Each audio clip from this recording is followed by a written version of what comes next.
Hey, welcome back, all my right thinkers. Thanks for tuning in and check out your boy, P Funk. Thinking right out here in the book, in the lab, but I'm so excited because I'm back where I started out from, and I just want to get this information out to those who need it because this is where I started from. So I'm going to take you back to my old stuff. So prepare yourself. We're doing Egyptian yoga, okay? Remember, matter of fact, that's the title of this lesson, Egyptian yoga.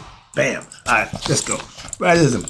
25 rules to live by. Storytelling. Story with message. There's a message in my stories for life. I give life lessons. You tune in to receive them. I appreciate you. We got a good thing going. Let's take care of business. Right thinking mission, and I'm on it, is to enlighten, inspire, educate, and motivate you, the individual, to a higher spiritual level of enlightenment. Right thinking's way of life. Through mental and spiritual discipline, practice daily, will help and guide you to obtain your goal of reaching spiritual enlightenment, aka know thyself. My mission is that all right thinkers know thyself. If you're a right thinker, your goal is to know thyself. You see where we're going with this? Let's get that together. So I ask the question, do you know you? You will when I'm through. That's what I do. It's rhetorical, but if you don't have the answer, I got you. A person who knows not and knows not that they know not is foolish. Disregard them. A person who knows not and knows that they know not is simple. You can teach them. That's why I do what I do for you. Appreciate you too. Stay tuned. I got more for you. A person who knows not and believe and think that they know is dangerous. Avoid them. I do. A person who knows and knows not that they know, spiritually asleep. I can awaken them. I'm your spiritual alarm clock, here to wake you up with knowledge of self. That's what I do for you. A person who knows and knows that they know is wise. Follow them. All these persons reside in you. Right thinkers, know thyself, and to my yacht, be true. Ooh, I'm back. We ain't got started in the book yet. I'm opening up. We're giving you the information that'll let you know what right thing philosophy is, Egyptian yoga. That's where I got it from. I just tweaked a little bit and making mine. But this is where I started out. Let's go. This should be fun. This title, Right Thinkers, let's talk about Egyptian yoga. What do yoga mean? Yoga means union, to unite. Pay attention. That's just lead you in. That's called the segue. I'm leading you in. So now let's go. Yoga means union. The philosophy, which right thinking is, of yoga, is espoused by the ancient Egyptians, incorporated no less than we have to call 4 words, okay? But they was in, again, hieroglyphic form, Medjugorje, writings of God, Tahuti. No less than 4 words whose exact meaning, again, are equal to the Indian word they call yoga, all right? Which means spiritual union. Ding, ding, ding, ding, ding. That's why meditation is so important. You can't have a spiritual union without meditating. Praying ain't a spiritual union. Understand that? Trying to make that clear. And this is going to do it. This is where I got it from. This is the part, you right thinkers, newcomers, this is what you need to understand. This is the good stuff right here, the beginning to start with. This is a good place to start. All right, what is this? Now, it means spiritual union. The 4 hieroglyphic symbols used on the front cover of the book represents the 4 words of what they call Egyptian philosophy, which means yoga, and they are the Sema, Nefer, Ankh, and Hotep. Those are things that's down here, but I'm going to go to the page. Where they at? They in there. This is, I'm going to chapter 7, chapter for symbols. Okay. And this is what they look like.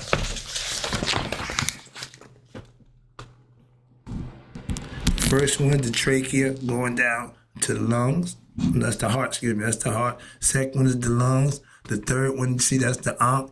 And the fourth one, that's called Hotep. Okay, that means supreme peace within oneself.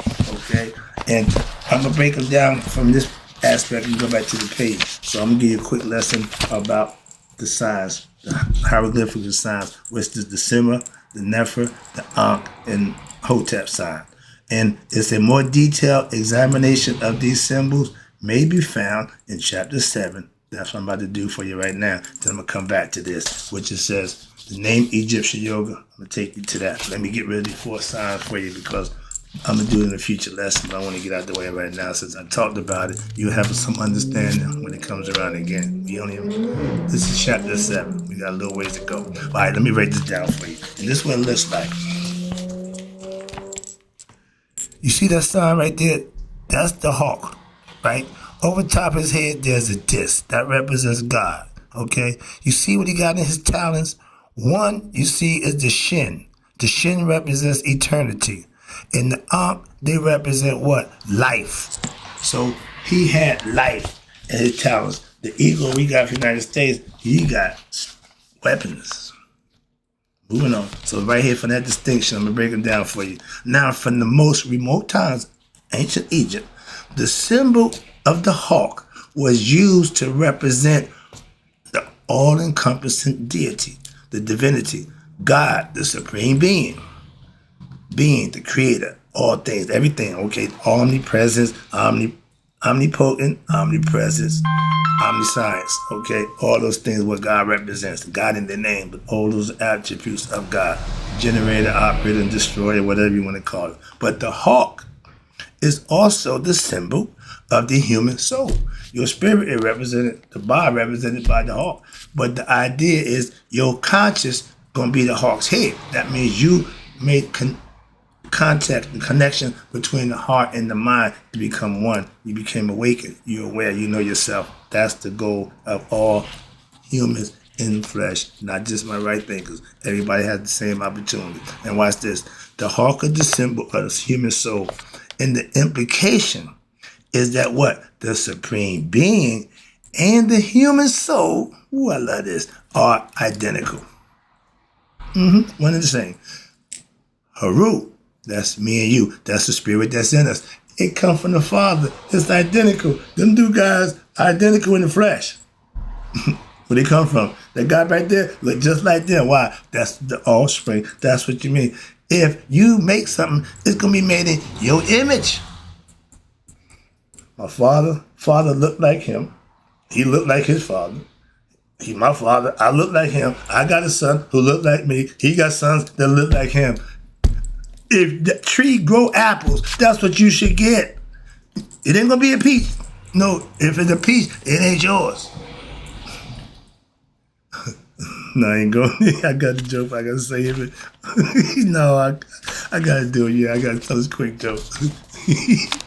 I tell people, my family tree, my kids, is like a spade ham. I got 3 in the possible.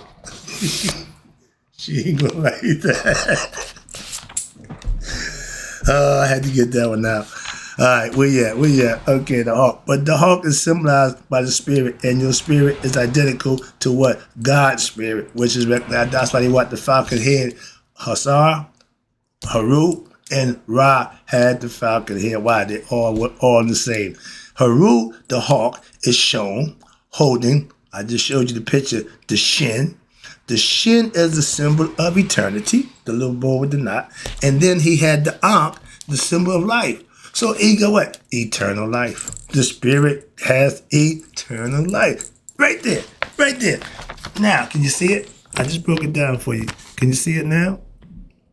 In his talons, he had the key of life and the shin, which means eternity. Put them together, you have eternal life. The spirit is eternal. They knew that way long time ago, so clear on that. Now I'm going to take you down to the sign, the hieroglyphic sign. The first one's called Sima, okay, or Sma, S-M-A-I, Sma.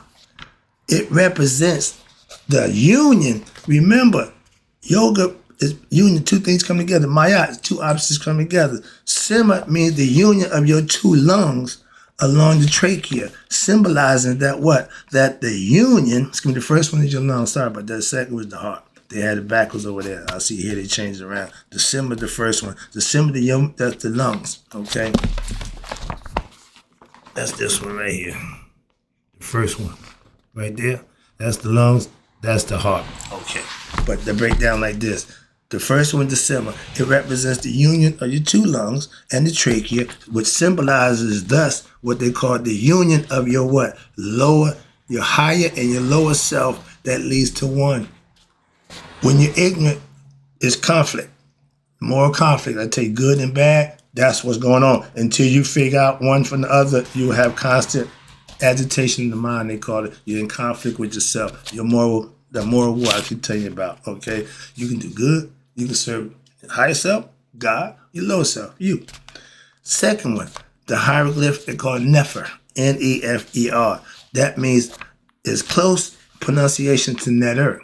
Okay, the only thing is different, the T substitute for the F. But it expresses what? The union of your heart and your trachea symbolizes that what? That which is the most beautiful thing, the highest good, the greatest achievement, breath, air. Yahweh. Yah in, way out. That's another concept. Okay, now we get down here to the Ankh. We know it as the key of life. Why? It represents the female womb, the loop. Then you got the knot right there. They call it Isis, the knot of Isis. And then you got the male phallus. They come together. They can what? Create offspring. That's why it's the key of life. Male and female come together and make life. You two loops can't create life. And that cross that y'all got, that's two male phalluses. Think about that. Where I come from, I ain't crossing sword. That means I ain't putting mine with somebody. No, we don't roll like that. Like I heard one of the guys say, no, we ain't never got down like that. I'm not sharing a woman. I'm not in the train line. That nonsense. Don't do that. Never did, never will. But that's what y'all do. I understand that. And what I did. Moving on. I got better integrity for myself. Man, no, I don't care what everybody doing.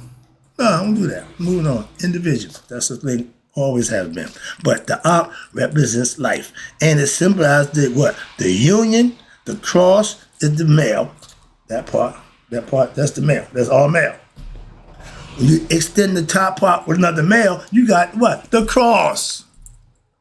Take the loop out. That's what the Christians did. The Romans took the cross out, took the loop out, and gave you out what? A phallus, a patriarchal society where it's just all male run. You can't produce nothing, man on man, for the gay society. Y'all trying to change the world to be a bunch of gay people. Why? Because y'all can't figure out your sexual orientation for yourself, so everybody got to have gender issues? No.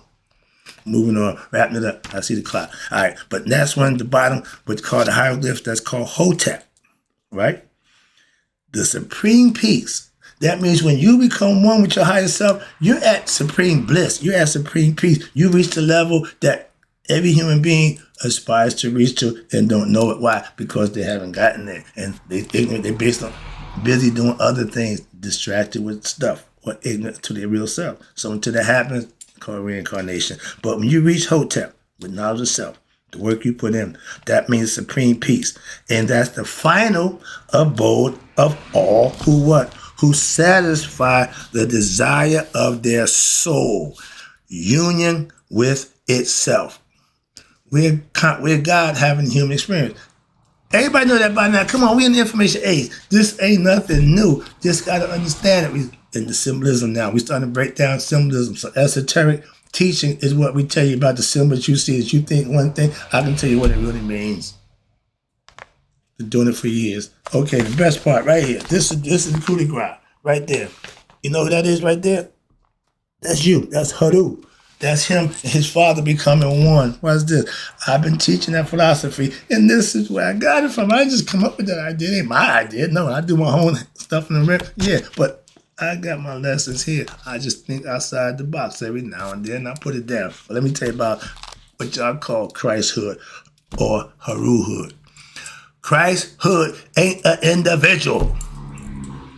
Did y'all know that? Nope, because y'all still think that, oh, my Jesus. Don't, man, stop with that ignorant mentality. I'm just trying to help y'all because you sound stupid. Moving on. That's how I just showed you the Uraeus. That's the serpent, okay, that rears his head. When he get mad, what he do? Stand up and let you know. Back up. He done put it right here. That means the rattle tail. The serpent, the cobra, he just reared up and he swelled up. Letting you know, I mean, you might not want to do this. Other than that, he lay back, but he can spit venom 6 feet. Okay, he can stand on his almost 6 feet high. If he's 6 feet long, he can stand up 6 feet long and go up and go up and go on your back. Yeah, so he's a bad thing. Okay, watch this. Now, the halo The halo represents God, the sun disk. All your Christ pictures from 2,000 years, y'all been dealing with that concept. And y'all missed the damn boat every time. I'm taking it back to my Hawaii because y'all didn't figure y'all out. Maybe you can understand this one. And now you can get the concept. I ain't trying to do nothing but give you information. That's all. Because y'all got the misunderstanding, the misinformation. And the word Christ, here we go. I've been dying to get here. Is not a name. Christ is not a name. It's not a person. But a title, just like vice president is a title. Christ means, all my Christians, please lend me your ear, he or she, okay, male or female, whose head is anointed. If you know, I just gave you the lesson with the Judgment Day. If they pass, you get anointed with the grease oil and it runs down the head, down the skirts of your garment. Sounds familiar, Masons? We've been doing that for generations. The anointed one is called what? Anointed with the whole oil that runs down the skirts of his garment, okay? And he called the anointed one Haru, sage, saint. Wait a minute. I'm a sage. I'm in this number. You can't be like Christ. Watch this. If you're anointed, this is who you are. You either Haru, that's me and you, enlightened, knowing thyself. I am sage. I live what I practice, what I teach. Saint. I ain't going that far. Buddha. I'm enlightened. Christ. I'm conscious. Krishna. Okay, I don't find it in their philosophy, but I understand it. I get it. It's the same thing. Okay, do y'all know that Christ was the 16th Savior? There's 15 other people before him. He's just the last one. So it's the concept. It's the archetype. Calm down. It's something you can manifest and become yourself. I've been telling you, we haru. That's the spirit. That's in me and you. Real simple. Because you're Christian, don't change the fact that the spirit is in me and you. That means nothing to me. Your philosophy, your dogma says God is up there somewhere. Moving on. Gotta get this lesson out. Now, all these people represent God in the flesh. How about that? Etc. There's a bunch of them. I'll stop there. And these are terms, watch this, or names to what? Describe the same thing. This is beautiful. Haruhood, or Christhood, if you're Christian, refers to certain qualities exhibited by what? This mythological or historical personality. Jesus Christ never existed. As just symbols that representing the potential. We all come from the new and we all got what? Potential to be what? Gods in the flesh. We just don't know it, but that's the goal. But when you reach Haruhood, you reach your total potential. You knew thyself. You Christhood, Christ conscious, you found God within yourself. What's this? And an enlightenment of every sentient being in the universe. This is there for everybody to partake. Ancient times, and now y'all think only the elite should be educated. So they're taking away the education from the poverty street. You got to pay to go to school now. Education's free. Calm down, get off that. Let's get off that. I'm having a problem with the education. Why? They dumb you down even worse than they was before. At least they was lying to you before. Now they just don't want to do nothing. Takes away everything. So we need to what? Start homeschooling. After school, you can homeschool your kids. You can tutor your kids about something that they need to do that they're going to get from school. And nothing I'm giving you, you can get from any university or any school that you go to. Unless you go to a Kemetic Senate culture, they'll give it to you. Why? They got the truth. Somebody's doing it. I ain't the only one doing this. This ain't new. This ain't no. I'm just doing it my way. This is how I want it. But let me wrap this up. I see the clock. I'll get this thing out the way. I got another lesson for you. But this is the fun part. I'm trying to get my point across about this Christ thing. It ain't what I say. I just broke it down for you. Let me finish up. Christ, with an S. Okay. Christ are those persons. I'm one who have what? You ready? Right thinkers who have attained complete purification of their psychological personality. What the hell that mean?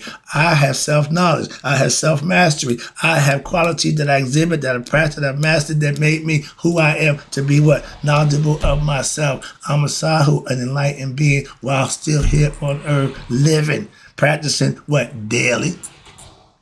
So I got a little excited there. But yeah, that's what I'm all about right here. What's this? Your psychological personality is your ego self. If you don't control it, you don't master it, you are going to have problems. Moving on. And what's this? They experience, who is they? Those who reach that level of enlightenment, my right thinkers. They will experience cosmic consciousness.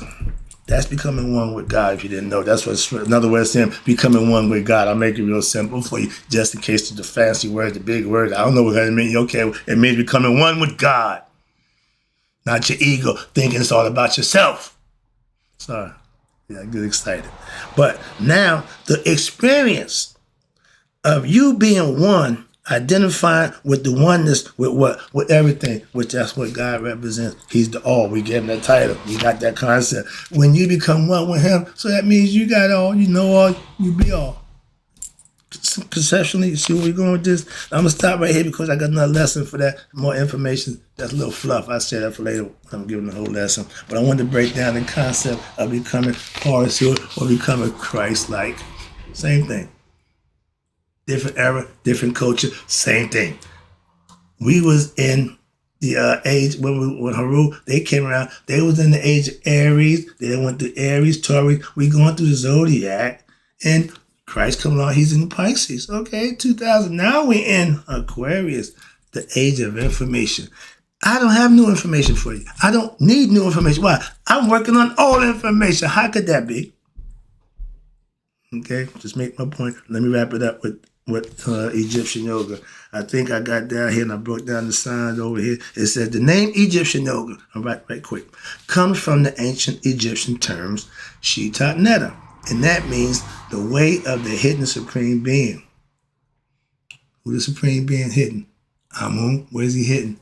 In you. Smatawi, meaning what? The union of the two lands. Sma means union. And the following determinative term gives it the spiritual significance. So the spiritual union. And at once equating it with what? With the term yoga. Is it as it is used in India? They took it from Egyptian and, like I did my right thinking, repackaged it, caked some philosophy, but did it their way. I ain't no problem with that. Christians did the same thing. Everybody takes something and make it theirs. There ain't nothing wrong with that. Stop you from being prejudiced. I get it. And the two lands, what he's saying, the two lands, the two areas, okay? What that means is the two lands refer to Upper and Lower Egypt. That's you as an individual. Upper is Haru, lower is Set. Everything was symbolic. And if you understood it, it makes a lot of sense. For those who I'm trying to break it down for you, you've seen it, heard it before. Now, maybe you pay attention, it makes sense. So you can understand it. That's my point. The two lands refer to Upper and Lower Egypt. You are Egypt. As well as we call Haru and Set, who represents higher self and lower self, respectively, in every human being. Dr. Clark, no exceptions. We all have an alter ego. I call it my alter ego. Right? I knew that my best part of me was an alter ego. I wasn't inclined to all this information, so I just knew my lower me. I knew I wasn't. No, I wanted to live my alter ego. P-Funk is my alter ego. Me being my best self. Okay, that's the concept. And I'm gonna wrap it up because right here it said, okay, Sma, Haru, Set. They had a picture with Haru and Set pulling down the trachea, meaning the union of your upper and lower consciousness, and they working together as one. That's the lesson. Hope you enjoyed it. No, I got another paragraph. I can't stop it because I got a little more information. I just had to let the clock run. Y'all got to deal with this. But I think it's good information, so I got to keep going. I won't stop now. The Egyptian language and symbols, that's how they spoke in, will provide you the first historical records of what they call yoga philosophy and religious literature, The Indian culture of the Indus Valley, Dravidians, and the Harpians, they also appear to have carried it on and expanded on it, which is not a problem. Everybody did. Much of the intellectual expositions in the form of what they call the Vedas, the Upanishads, the Puranas, and the Tantras. All these was different philosophical concepts that they adopted and used based on what they got from us. And the ancient spiritual texts of India, the Bhagavad Gita. All this is information that they took from us, repackaged it like the Greeks, and didn't put it to the world, but they kept it to themselves. They didn't have to worry about trying to conquer nobody. They didn't go on a crusade trying to make everybody become Buddhists and Hindus. No, they just did it for themselves. And they are the most spiritual people. They got a kumbala. They get together, millions of people with no incidents, no violence, none of that nonsense. All holy people in their own rights. Religious people come together to fellowship and worship. 48 days. It's a long time. I just saw when they did an interview. Lady, she been going there now 36 years. She went by a whim or something happened. She just got caught up and she just went. And she stayed. She never left. So that's what it'll do. Life changing situation. Wherever you find God, your allegiance is going to be to whoever helped you find him. Right thinking helped me find him. That's what my allegiance did. If you was in the church, then you got your allegiance. I understand that. Muslim, y'all get them off from prison. Everybody go to prison. I don't even want to be a Muslim. But if you come out of prison and don't change your life around, don't make a difference about you Muslim, Christian, or Jew. You still ain't did no better. That's the difference. But, that language that they gave. Now, down here it says, our ancient Egyptian scriptures. We wrote everything down. First of all, the Egyptians wasn't the first to nothing. They were the last. They the one who documented everything because the people before them just spoke it and did it. They didn't document nothing. But say, how are people going to? So they started teaching the world. And this first one came and got it, the damn Greeks, Sumerians, Mesopotamian, all of them, everybody. It's okay, that's what we did it for. But that's the concept. And watch this. They had scripture. That means they had writings that you can practice. They had preparized up the wazoo, Stuff that when Alexander came and burned that we won't get back, but lost knowledge. But the Egyptians understood the singularity of that which we call God. They was not ignorant about God by no stretch. How about this? They know more. I thought the brain was the final frontier. Hell no. No. Why? Man, they got the brain already mapped out. They so far ahead of us when it comes to thinking between our ears. It's unbelievable. I'm starting to see that now more and more. The more technology comes, ain't nothing about that. We got that already. Did that already too. Everything I'm seeing, I ain't impressed yet. No, not impressed yet. Moving on, I'm just saying. And all I got is ancient information. Shitloads of that. No new stuff.